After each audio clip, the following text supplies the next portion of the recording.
बिलावल। जन्म मरण का प्रम गया, गोविंद लिव लागी। जीवत सुन समान्या, गुर साखी जागी रहा। ये भक्त कबीर जी का शब्द जो राग बिलावल में है, इसकी पहली पंक्ति में भक्त कबीर जी फरमाते हैं कि जन्म मरण का भ्रम गया, गोविंद लिव लागी।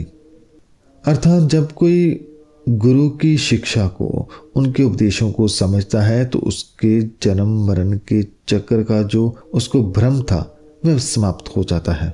गोविंद लिव लागी, इसका अर्थ है कि जब इंसान का मन ईश्वर के प्रति लगाव और प्रेम में रम जाता है तो वह संसार के झंझटों से ऊपर उठ जाता है।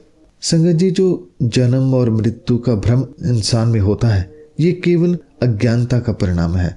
जब तक हम अपने वास्तविक स्वरूप को नहीं पहचानते तब तक हम जन्म और मृत्यु के चक्कर में फंसे रहते हैं। लेकिन जब गुरु की शिक्षा प्राप्त होती है तो इस भ्रम से मुक्त होकर ईश्वर के साथ लगाव का हमें अनुभव होता है। इसके बाद भक्त कबीर जी फरमाते हैं, जीवत सुन समान्या, गुर साखी जागी रहा। सुन का अर्थ है शून्य, भाव ब्रह्म अवस्था। एक ऐसी अवस्था है जहां माया और भौतिक विचारों का प्रभाव नहीं होता।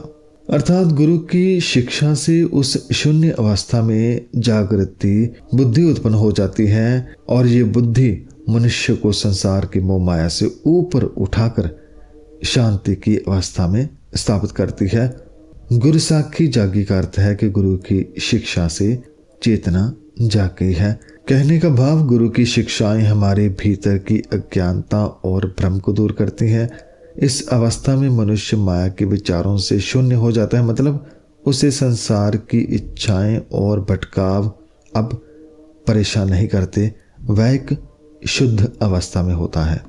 एक उदाहरण देकर भक्त कबीर जी समझाते हैं कि काशी ते तुन उपजै, तुन काशी जाई। अर्थात जैसे कांसे के बर्तन को ठोकने से आवाज निकलती है और जब उसे ठनकाना बंद कर दिया जाता है तो आवाज भी बंद हो जाती है, वैसे ही ये शरीर भी उस बर्तन की भांति है।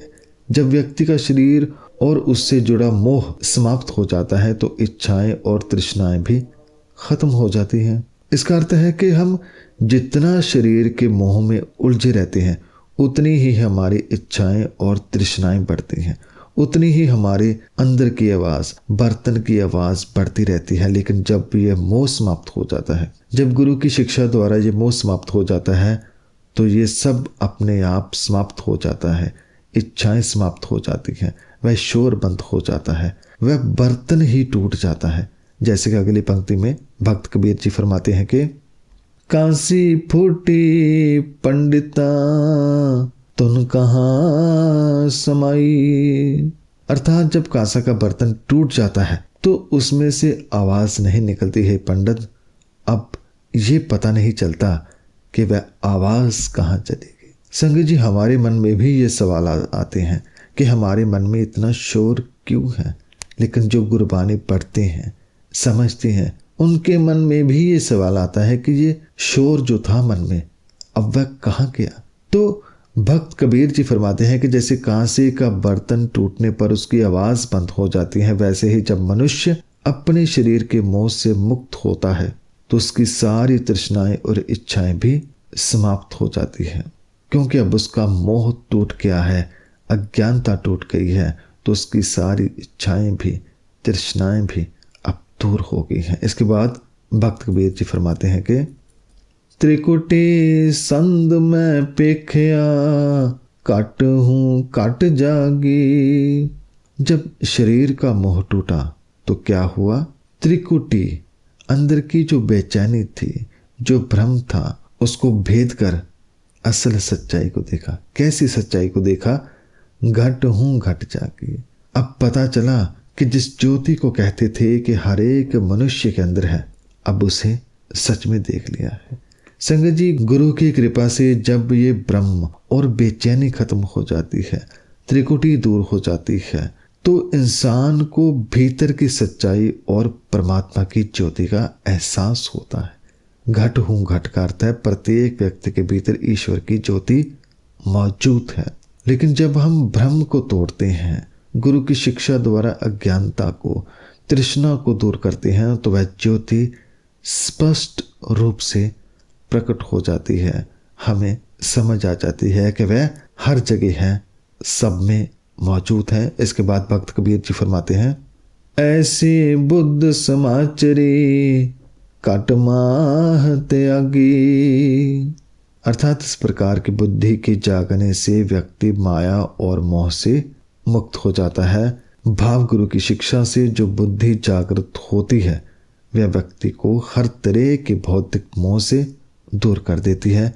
घट माह त्यागी का अर्थ है कि इंसान अब अपने भीतर से पूरी तरह से माया और मोह को त्याग देता है। वह अब किसी भी भौतिक या बाहरी आकर्षण में उलझता नहीं है। अब उसे बाहर से त्यागी बनने की जरूरत नहीं, वह अब शरीर के भीतर ही त्यागी बन गया है। उसने सभी तरह की मोह का, माया का त्याग कर दिया है। इसके बाद भक्त कबीर जी फरमाते हैं, आप ते जानिया तेज तेज समाना। अर्थात अब मैंने अपने आत्मिक जीवन को समझ लिया है और मेरी आत्मा अब परमात्मा की ज्योति में समा गई है। भाव जब इंसान अपनी भीतर की गहरी आत्मा को पहचानता है तो वह समझ जाता है कि उसकी आत्मा और परमात्मा एक ही है। तेज तेज समाना, हमारा तेज उसके तेज में समा जाता है। अब आत्मा परमात्मा की ज्योति में वलीन हो गई है। तो इस शब्द की आखिरी पंक्ति में भक्त कबीर जी फरमाते हैं कि कहो कबीर अब जानिया गोविंद मन माना। भक्त कबीर जी फरमाते हैं कि अब मैंने गोविंद को, ईश्वर के साथ अपने संबंध को पहचान लिया है और अब मेरा मन पूरी तरह से ईश्वर के साथ जुड़ गया है।